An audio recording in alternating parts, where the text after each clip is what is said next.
ma'am हंदक Laiba हफ्ता से card reading ने अदुगा पेंडुलम गा हाइफेट येंगनरसेको अदु सिसे नहांगा येंगबा मिदि खंबिरमनेको हाइदि अइना कैनोमा खल्लगा अदुगी पोतुगी मतांगदा येंगबे वानिदा हाइदि नुमित येंगेरा नत्रगा हाइदि थादा हाइरा क्रम कांदगा ओइरकदगे खोलकदगे काइनाको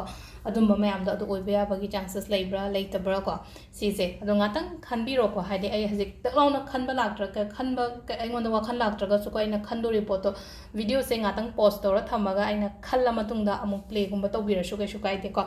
अदो क्वाइ फर्स्टा सिसे येंगमिनारिसेको हाइपेतंग हाइदि अखोइगी अइना ngasi खल्लिबा पोतसे करम कांदा हाइदि ओइबा याबगी चांसेस गुंबा लेगे हाइबदोको नवंबर हाइना हाइरको नवंबर को अदो कैनोमा तौगे हाइरगदि युमजा कैसा नत्रगा संडे गुंबम लेको अदि पॉजिटिवली एन हाइरगदि हाइदि ओइबा याबगी चांसेस को अइना खल्लिबा पोतो ओइबा याबगी चांसेस गुंबा लेरे अदुगा लाइसिना को नवंबर अमा दाइ तरोगा लेरेको सिदा लेरे अखोइगी ngasiगी ओइना पेंडुलम से को अदु मखा ताबा कार्ड के मु येंगमिनारसे को कार्ड किसे कैनो तौरसे क्रिस्टल ओइना चूज तौबिसे को आई क्रिस्टल दो हाइपेतंग उलके मैमदा करम क्रिस्टल दगी ओइना चूज तौसिगे हाइपदो को क्वाइ फर्स्ट एमेथिस को एमेथिस से अट्रैक्ट तौबिब्रे येंग को हाइदि उवा मतमदा हाइदि एसी से ओइना खल्लगे ngasiगी दि काइनागा को एमेथिस से मलेरे को सेकंड ओपल को मदर ओपल हाइतारे को ओपल लेरे को सेकंड की सिना अतुगा थर्ड की ना सनस्टोन अहुम सिगी मनुंग सिदा अखोइना अमा खनबिरसे को हाइदि सनस्टोन ने मदर ओपल ने अतुगा एमेथिस को सिगी अहुम सिदगी अमा चूज तौरसे को अदो क्वाइ फर्स्ट को एमेथिस हाना येंगसे को एमेथिस की करी केनो लाके हाइबदो दु हाइपेतंग येंगमिनारसे को अदो क्वाइ हामबगी एमेथिस क्रिस्टल सिगी हाइदि करी एनर्जी लाके हाइबदो को कार्ड से कई मैसेज लाके हाइबदो हाइतारे को अदु येंगमिनारसे को आई सिदा 3 कार्ड्स खतंग लौथोकजगे को 3 कार्ड सिदगी येंगमिनारसे ngasiगी ओइना करी गाइडेंस लाके हंदकी हफ्तागी ओइना सिसे को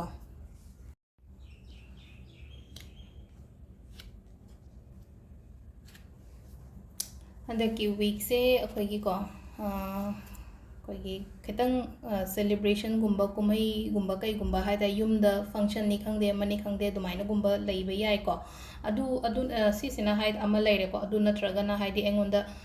कैनोमा लेबा लाकपा हाइतार को लेबा लाकपा हारति पोत ना हंगे ना कुइना खलगा लेबा पोना मा लेबा ngomdaduna ga लेबा से हंदकी हफ्ता सिदा को हाइदि एंगोंदा चंगक पोखोलको दुमाइना पीबा हाइतार को समथिंग न्यू थिंग्स हाइतार को अगी लाइफ से चंगा पोखोप दुमाइना पीरी को अदुगा अमसु मुकाय कई हाइगे हाइ कांसिदा को हाइदि ज्ञान यामना फंगबा हाइतारे को अगी मेंटर नत्रगा हाइतारे को अगी मथक थोंबना कईना हाइतारे को अइंगोंदा हाइतारे को ताकपीबा तंबीबा गाइड तौबीबा खोपीबा अदुमाइना ओइना ओएबा को अदो समवेयर अराउंड हाइतारे खितंग इसाददी को हाइदि निंगबा थुंगदबा पेंदबदे अदुम खरादि अदुम लेगनी को अदो ngसाइगी सिदा डिसअपॉइंट ओइरिबा ngसाइगी अइना निंगबा थुंगद्रिबा खोट्रिबा मैम लेइसे को अदो सन इसाना कई तौगदगे हाइ कान जस्ट फोकस को हाइदि अइगी इथौदा करीदा फोकस तौबा ngसाइगी हाइतारे को अइना ngसाइगी अइना डिसअपॉइंटेड हाइरगदि अखोइना अइसे कैनोम पामे को हाइदि नत्रगा अइगी थबक सिदगी अइ सिसे रिटर्न पामे तो लाक्तब मतमदा हाइदि खतंग इपेन पेंदबगी टाइपतगा दुमाइंगा तौबदो अदुदुना कमाइन तौगे हाइदि जस्ट हाइदि हौजिकी ओइना हाइतारे को हाइदि अदुदा ngसाइगी सैटिस्फाई ओइद्रगसु हाइतारे को सिदा अइ अमुका हेना अइगी साइड तगी हाइतारे को हाइदि एफर्ट थादबा अमा चंगेबा याम का हेना हाइतारे को सिदा हाइदि पोट अमा द याद्रे हारगा सेकंड गी जु यारो हाइबगी अदुगी चांस ति कैसु लेतेदना अदु ममागी द सोइगरगसु हंदकी सोइदनबा हाइतारे को सोइदनबा नत्रगा फजन होनगे को हाइना खल्लगा हाइदि एग्जाम थाबदनी खंगदे अमनि खंगदे को अदुमाइना अदुम साइड तो ओइना माइंड से डाइवर्ट तौबिरकपा हाइतारे को अदु सिदा लेरे को हाइदि खितंग समलपा मेसेज हाइतारे को एमेथिस कन बंगाई की ओइना हारगदे मथंगी से को ओपल से येंगमिनारसे मु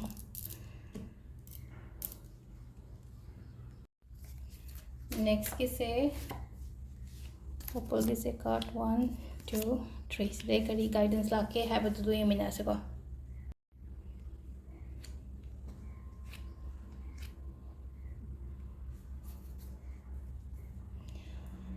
sida kwai first light se ko haidi kitang ko confusion gumba lei ba haidar confusions clarity leitaba khotaba ko haidi aigi emotions mayam sina ko haidi block toraga thamba do haidar ko aigi ngasai imungi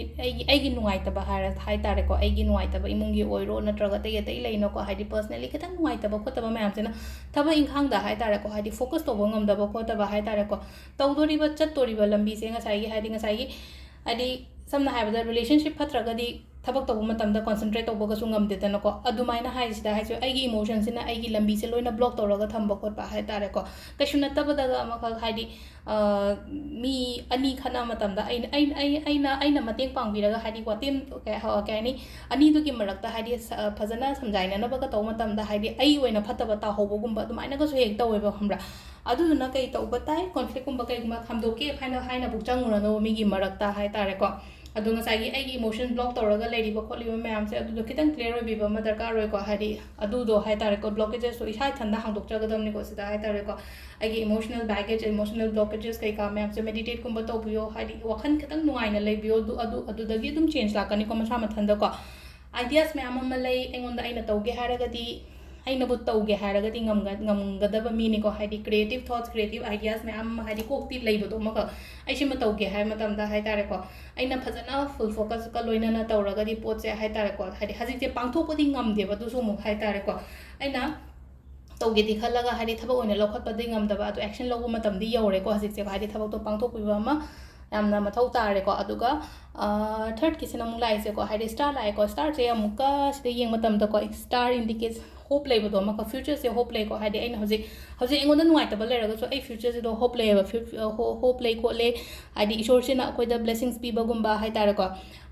blessings pi ba adagi phaba me ama ma ai lambi da tapna lakani hai bane ba sida haidi do na just hope hai HOPE hope se ko haidi yamna matter to bone ba hogi life ta do haidi always keep hope manifestation to bodo oiro kai no mathabak to bono hope letra ga kamaina khoi hingdori ge aduna sida hai se ka haidi hope thammon hai se ko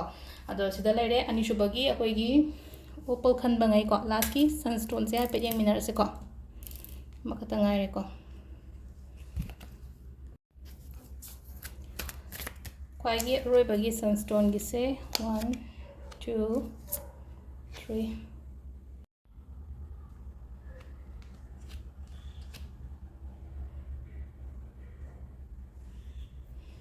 sida lere koi card ohum se ko aham bagi se ko haidi tha lai ko the moon la ko matam se ko moon se dum khar sensitive oina ko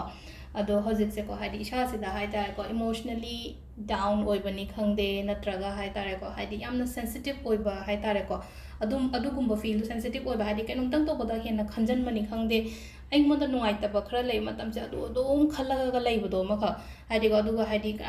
mingon da su ko haidi aina share su tongning da ba hai tare ko sai kan se da ko haidi aigi nuai taba se isai thanda loina isai thanda loina kupsalaga thambado mingon da haidok tabi khotok tabi gumba adumaina ma leijare ko aduga thabak taw matam da ko polum se aina loina thanga chali se da hai tare ko haidi ma se nga sai yamina mana pot pura chali se yami se haidi pot se yen thoke na traga amam tawra tam chakke kai khadab do ngata haidi loina ma edum tawrage da haidi surpodi kanamta da ai ngamna bo na jage ko haidi nga sai thabak katang yuana te ko sida yum gi responsibilities gari kara so hara sine ko haidi husband wife ta ga hara ga so haidi husband na loin tawbani khangde na traga wife na loin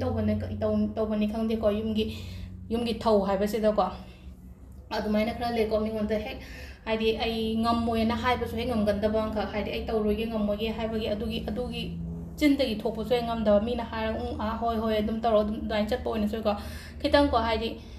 no haiba se kar tammon hai ko sida sikar sina haiba se ko aduga last da amuka su sida lai ko haidi something engonda aphaba ma lakpa kaino ma pirakpa hai tare ko ai yoina pot ama haubo khotba daina piri ko haidi sida aina haje haidi emotionally down oiba thabo yamaga su degi responsibilities yamaga su there is a hope hai tare ko hope leiba aphaba changpa aphaba lakpa kaino ma ishor sina engonda pipirakpani khangde natraga haidi ishor sina hai tare ko ishor sina natraga haidi mi amana hai tare ko haidi mi amana mateng pangba je kaino sina ishor sina injalak to ne ba koi injal mi sida injal laga haidi ema gi damak ta pango choko lo sa adumaina hai tare ko mi gi through da gi adumaina lakpa su yai ba engonda kaino ma lakpa se ko adu sida leire ko koi gi ngasi gi oina Haftagi tarot card reading and Pendulum gi se ko adu makata ba sam ko na makata ba video hai tare ko mu ko na yengminarase thank you